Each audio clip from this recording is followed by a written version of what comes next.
All right, shall we start? Are you there?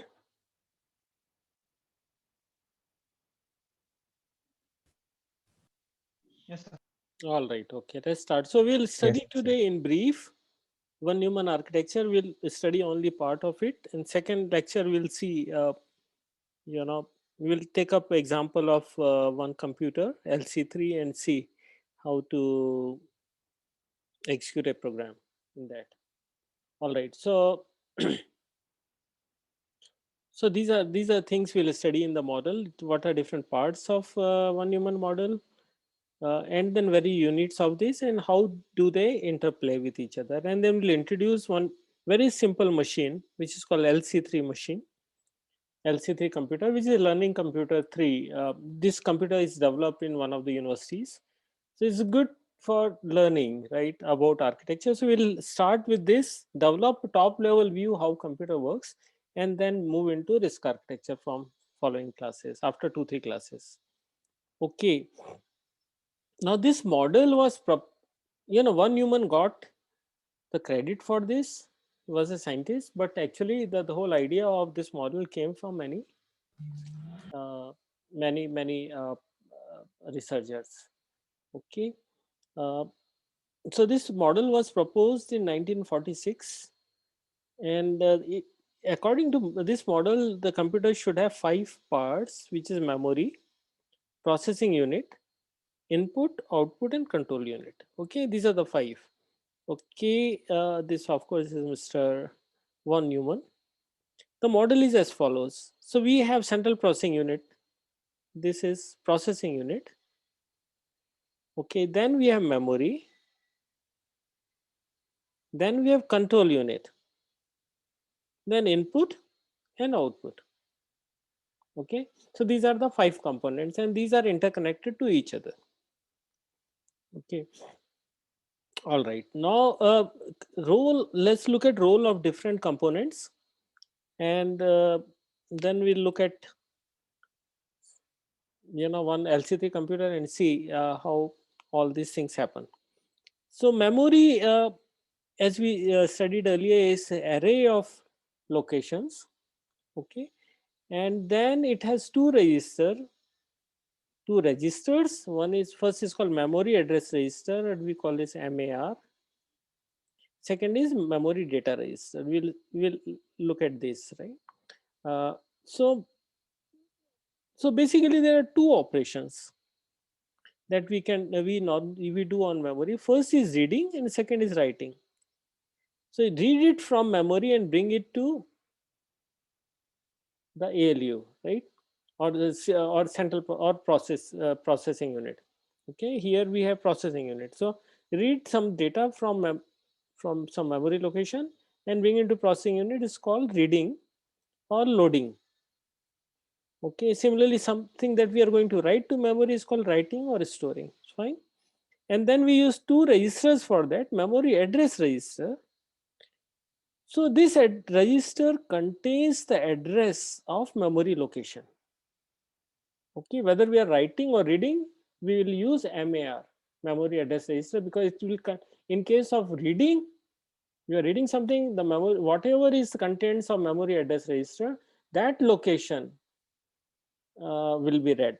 Okay, similarly if you are writing something, then whatever is the address and that location, something will be written. Memory data register is basically it will contain the data that is to be written into memory, or when we are reading from memory, after read operation it will contain whatever is there in the location.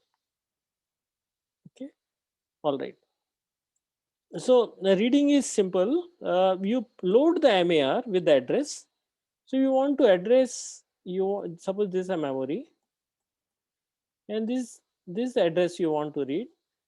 So address, let's assume is 0100. So then in MAR you put 0100. This is the address, is a pointer. Okay, it points to the location. And then place the data in MDR, memory data register. Whatever data you want to write here. Suppose you want to write here, say 1111. You put in the MDR, MDR will it will that data will be returned into that location. Okay, to read, so basically load the MAR with address and data will be placed in MDR. Suppose 1111 is there at this location, so it will get transferred here. In order to write, you first set the address at which you want to write this address. Okay, and this data, whatever is there in MDR, will transfer to the location. It's simple, right?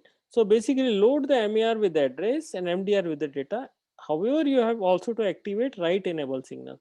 So there will be a signal to memory module is called write enable. You have to enable that. Okay. Note that this is not there in terms of reading. So reading you can do anytime, but writing you need to, when the signal is enabled to the memory module, only then writing can be done. Okay, I'm sure you would have studied this concept also in your digital electronics course, right?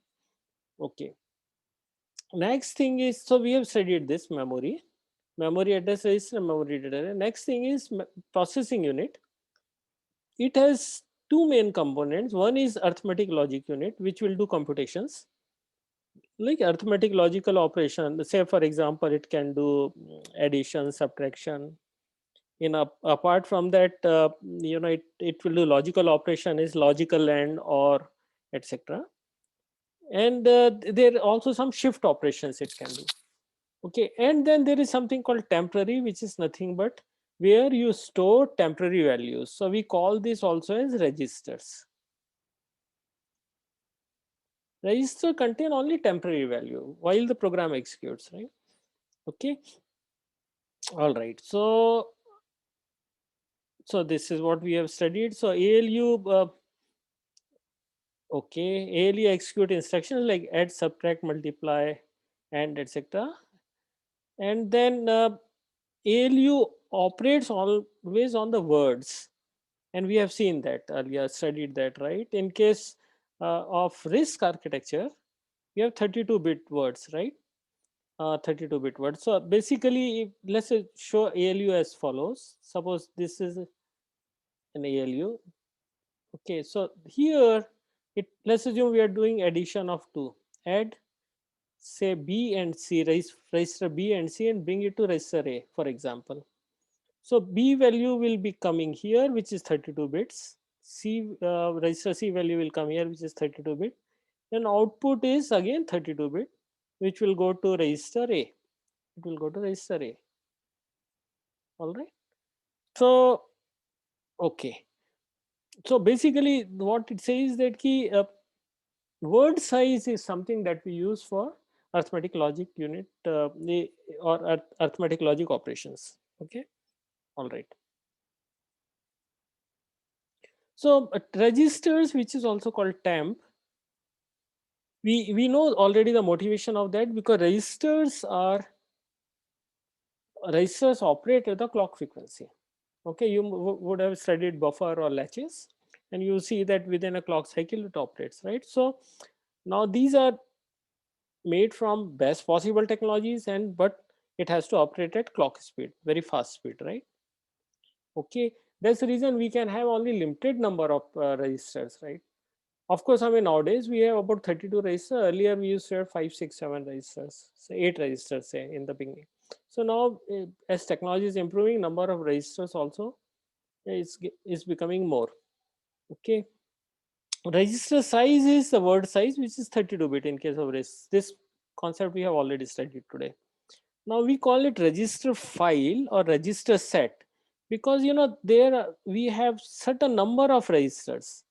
Okay, and then the whole unit which contain register is called register file. Okay, it will have say 32 register in case of RISC. All right, so it's called reg file, register file.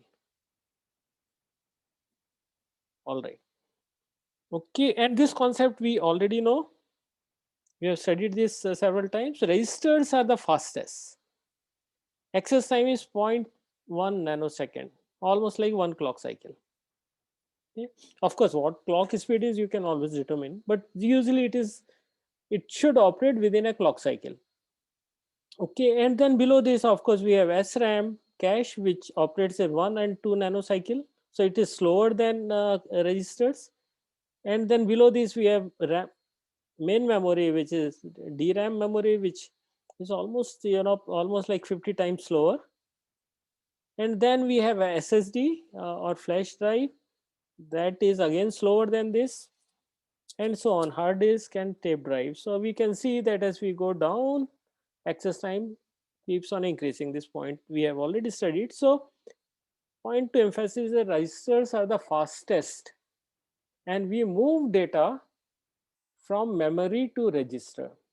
Okay, we'll come to that point now.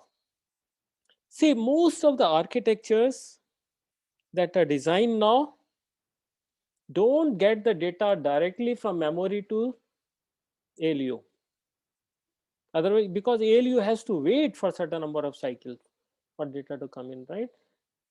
So what we do is, the most modern architectures, what is done is called load store architectures or load store machines. What they do is that transfer of data from memory to processor is always between memory and registers.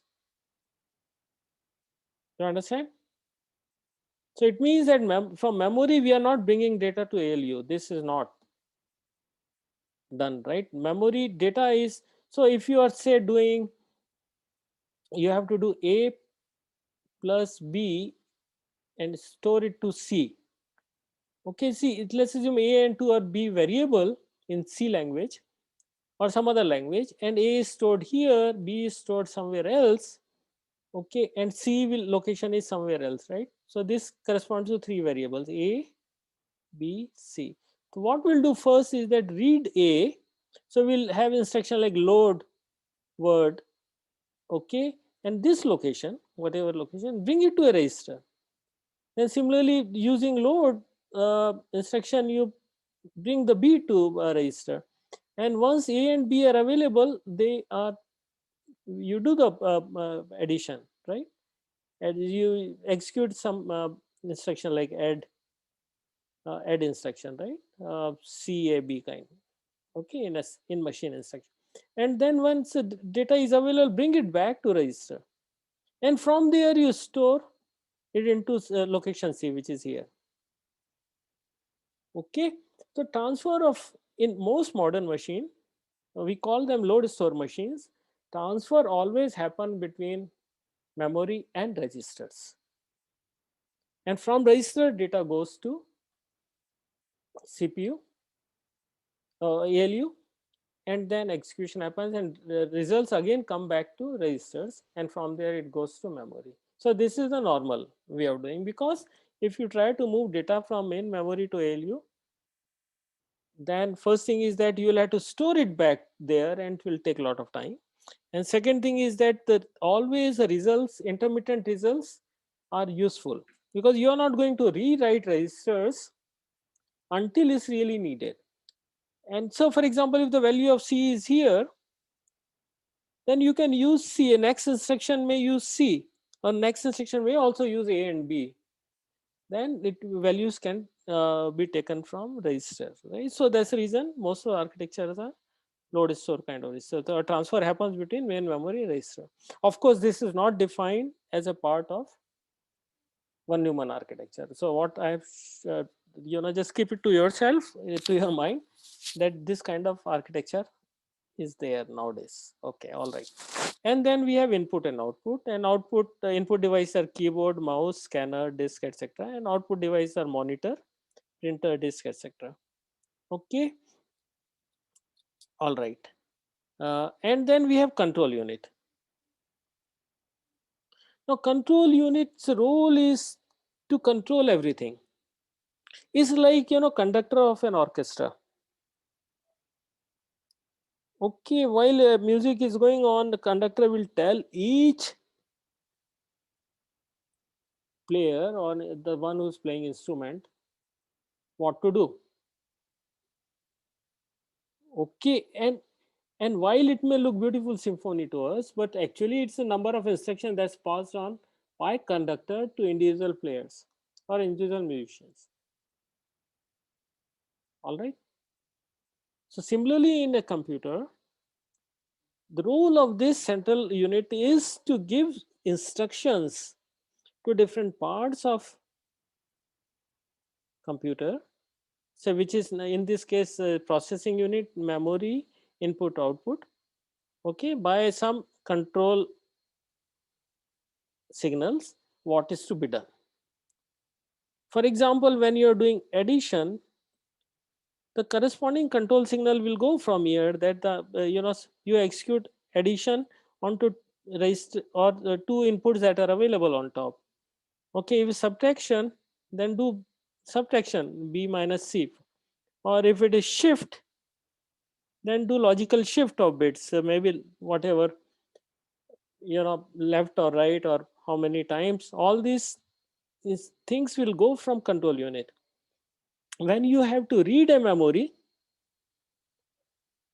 okay, when you have to read memory, it will instruct, uh, you know uh, it will enable output of these two, that will go to say memory. Okay, so sorry, not I will go to memory here. Okay, so all these things, or for example write enable signal, when you're writing into memory, will be generated by this unit. So all these activities which will control either data movement between registers and ALU, or operation within ALU, say addition, subtraction, etc., or storage back from your register to memory. Okay, will, and in the order it will be done. Say for example, simple addition will require reading data from two registers, and then execution, and then writing it to third register. So there is a sequence that has to be followed.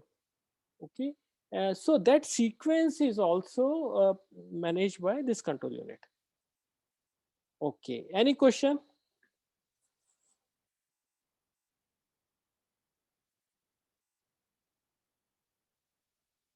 No, sir. All right. Okay. All right. So control unit does step by step process of execution of the program. It keeps track of what instruction is execution, because see, if you are running executing number of instructions, the first instruction once is executed, only then second will be executed, then third will be executed. So it should know where exactly it is, which instruction is executing, and what is the next instruction to be executed, right? So the program counter is a register that keeps address of the next register to be executed. Okay, and sometimes we also call instruction pointer. And second register is called instruction register, which keeps the instruction. Suppose we are executing third, we have to execute third instruction, so we'll bring it and put this in instruction register.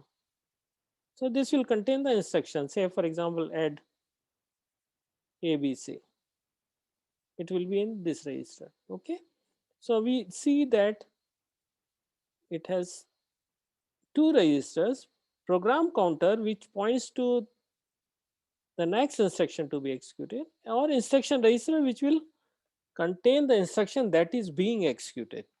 All right, all right. Okay, so what does control unit do? It reads an instruction for memory. How does it read? The program counter will point to the location which is to be read. Okay, this is instruction. So this instruction is read. Okay, and then it is brought to where? Instruction register. And then this is to be interpreted. Say whether it's add, then something is to be done. If subtract, then something different is to be done. If it's a shift, then something else to be done. If it's something else, then we'll have to do those operations. Okay, so its role is to interpret the instruction, generate control signals that tell other components what to do. So it may take single cycle, or it may take many cycles to complete. When we say cycle, is nothing but clock cycles. Okay, now remember that in a computer, instruction is either fully executed, or it is not executed at all. There's nothing like, because each instruction can be split into number of sub instructions. So either all of these are executed or none of these are executed. Essentially, instruction execution is atomic in nature. All right. Okay. Now we call this concept also is a stored program concept. That instructions are in memory. Now note that instructions are in memory and data is also in memory. Okay. So instructions are stored in linear memory array because one after other all instruction will be there in the memory. Okay. Memory also, so this is instruction, this is a memory, let's assume it also contain data. Okay. Earlier machines that were designed didn't contain data. Data was inputted at that point in time with the help of switches, manual switches, etc. Now this stored program concept says that both data as well as program is part of the memory. All right. So if that is so, how do we know which is instruction and which is memory? Ultimately, is a combination of zeros and ones, right? This data is also zeros and how do you know that what is what? How do you interpret? See, suppose there is there's a pattern like 101 1000010, for example. Looking at that, can you tell it's a instruction or data? How do you know? Anyone? So maybe For by hard coded maybe. No. data register or address register, maybe like something that. Yeah, we have to know, right? Otherwise, nothing. So it's about the location where you are putting this data, where you are putting instruction. Whatever you read from the instruction locations which contain program is nothing but instruction, and then there is a data area. You read something from there is data. So your system, your OS, or your machine should know. Otherwise, data and instruction both are combination of zeros one. Looking at those patterns, you can't interpret anything. There can be a data of there can be instruction, suppose the instruction is coded this way, this could also be data. Okay. All right. And then we are going to execute instructions sequentially unless there is an instruction which is called control transfer instruction. It is called jump or branch. Note that there is no difference between calculator and computer if computer cannot do decision making based on data. What do you do in calculator, right? You do step 1, step 2, step 3, step 4, that's it, in a sequential order. In computer, you also have some decision making in between, right? If certain data value is this, then let me do something else, I will do something. And that is how programs that we write is intelligent programs, right? There's some decision making happening because of certain conditions, and these conditions are based on the data values. Okay. So we compare data, or based on data we decide to change to execute different set of instructions, and those are called control transfer instructions. So for example, add, subtract, multiply, shift, these will not change the order of execution. This will one after other. And when we say there is something called branch, if two values are same, branch to a location say x or jump to a location x, then suddenly next instruction to be executed will be some instruction apart. Okay. Now note that with all this we have certain things which are programmer visible. It means these are visible to programmer on top. Okay. And these are nothing but, these are called architectural state. So this visible to programmer, and these are nothing but all memory locations. Okay. And also registers, register values, and of course register like program counter. So all these are define the state of the architecture which is visible to a computer, visible to a programmer. Okay. All right. Okay. So now another 5 minutes based on what we have studied. Let's look at architecture of very simple machine which is called LC3 machine. Now this is a very simple machine. Okay, and just try to understand it. It is a memory address register is 16 bits. It means that if you take this address, you can address one location based on the whatever is given here, but the combination of these bits here, which is 2 raised power 16, is the number of location that we can read in the memory. Okay, so address space is 2 raised power 16. Okay, memory data register contains 16 bits. It means that each of these locations will be of 16 bits. So you read it from this and it comes to MDR. It is nothing but 16 bits. Or if you want to write, you write first to MDR and then it will be transferred here. All right. So input output consists of keyboard and monitor, and it has keyboard and monitors will have two registers. Each one will have two registers. One is called KBDR, another is called KBSR. KBDR is keyboard data registers. Okay, whatever you are typing in the keyboard, that will go to a register. It's called KBDR. And KBSR is status register, which will tell whether there is a data in KBDR or not. Okay, so there are two registers associated. One is data register and second is status register. Status will tell whether there is a data or not, and data register of course will be from where the data can be read. Similarly, we have two registers in monitor. It's called DDR and DSR, display data register and display status register. Okay, we'll not go into detail. Okay, and this is a control machine is very simple FSM, finite state machine, which directs all activities. Okay, all right. So processing is carried out step by step, clock cycle by clock cycle. Note that CLK or clock is input to finite state machine. Note that in computers we use clocks because largely, so we any computer is combination of two things only, right? Which is sequential circuit and combinational circuits. If we have only combinational circuit, then of course we can't make computer. Okay, because the states have to be very clearly defined. Okay, and these buffers in between or registers create, states, or otherwise, I mean, combinational circuits execute instantaneously, and what will be the value that is to be read is to be stored somewhere, right? So between different stages of computer in general or data path, we have registers or buffers. Okay, uh, so we okay, we will just change. I will just okay.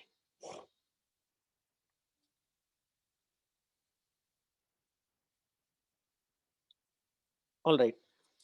Then we have program counter, and then output of FSM is control signals. Okay, so control unit generates control signal, and control signal we normally represent by here the arrow shown here. Okay, it's like this. Is empty arrow. Head is not filled. Okay, if it's a field, then it's a data value. So within the diagram, if you see this arrow, empty arrow, it means that is a control signal generated by control unit or FSM. If it's a filled value, filled arrow, it means that a data movement is happening between two units. Okay, so now let's look at this one. Okay, what all is here? Let's see one by one. Now this, so in order to have a control over flow, we have multiplexers, right? It means that, for example, this multiplexer here has three inputs. Okay, which one is to be selected out of these, which will go to program counter? It depends on the value of control signal here. Okay, who is going to generate this control signal? This FSM here will generate the control signal. So essentially there must be some connection like this. Okay, okay, let me just clean it up and again I will restart. All right. So this is where. So what we have seen is this one.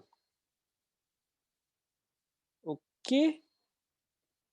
This is control signal, non-filled arrowhead. All right. Then this is, we see it here, filled arrow, which is nothing but data movement. It means that data is coming here in multiplexer from various sources. One of these has to be selected and it will go to program counter. All right. So next is this is a memory, which is 16-bit addressable. It means that, at a time we are going to read 16 bits. We have studied word addressable, na? Or byte addressable. This is 16-bit addressable. Okay.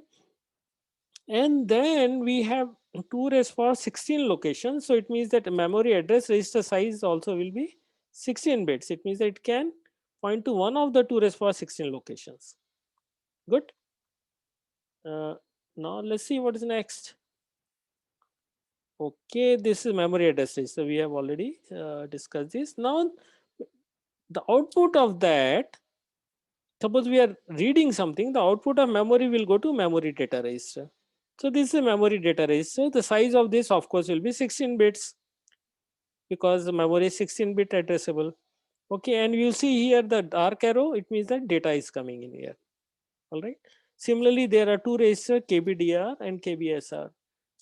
KB data, keyboard data register, from keyboard, whatever typing data will come to KBDR. The status will tell whether there is a data there or not. Okay, similarly, memory monitor will have 2 registers. Okay, and then we have ALU here. ALU has 2 inputs. If you can see the 2 input, one here, other here. Both are filled arrow. It means that we are getting data, and one output. This is the output. Okay. Uh, all right, and this is a register file which has number of register. It has 8 registers. Okay, and each register will be of 16 bits. All right, and then we have instruction register. When you read instruction from the memory, okay, suppose here we are reading instruction, it will go to instruction register. Okay, and then of course we have program counter, which will point to the next instruction to be read. So basically from here, data will go all the way up to here, memory address register. Okay, and once memory address register is there, and if you are writing something, data will go from a particular register file. Where is register here? Register file to memory data register. Okay, and when control enable happens here, then data will go into the memory. So there's a, so who is going to do all this enablement of this path? Other path is nothing but the lines going out of FSM, which is control unit. All right. Okay, this is FSM. Okay, let me clean it up. Is okay. All right. This is FSM or control unit that will generate.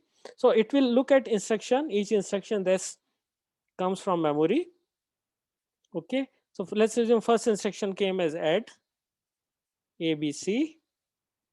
So it will interpret what the this instruction is, what is the add, okay, and what are the values are here.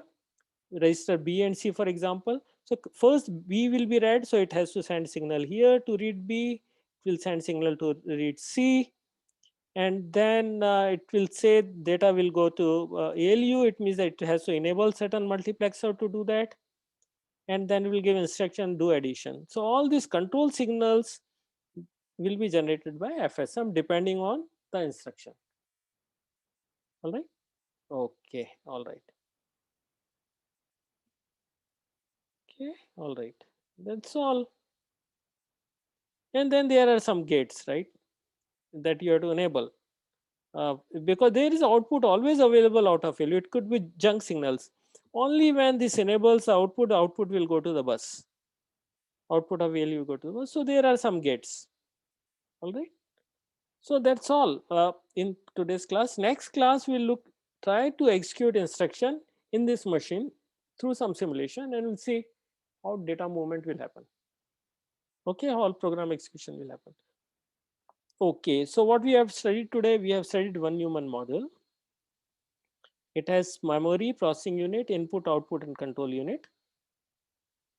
Okay, memory unit consists of two registers, memory address register, memory data registers. Then processing unit contains ALU and temporary, which is nothing but registers. Registers are very fast. They are operate almost at the clock speed. Okay, data is brought from memory to registers. Okay, if we are using load store kind of architecture. Okay, and then control unit is nothing but a conductor of orchestra which generates control signals to execute each instruction. Okay, and this model that we have discussed is called stored program concept, because both program is stored in memory and so is data. Okay. And we have looked at a very simple machine called LC3. All right, so that's all for today. Any question?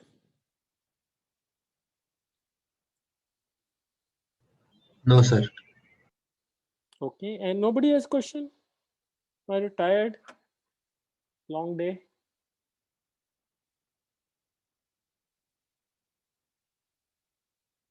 Is it clear to all, or do we need to repeat this?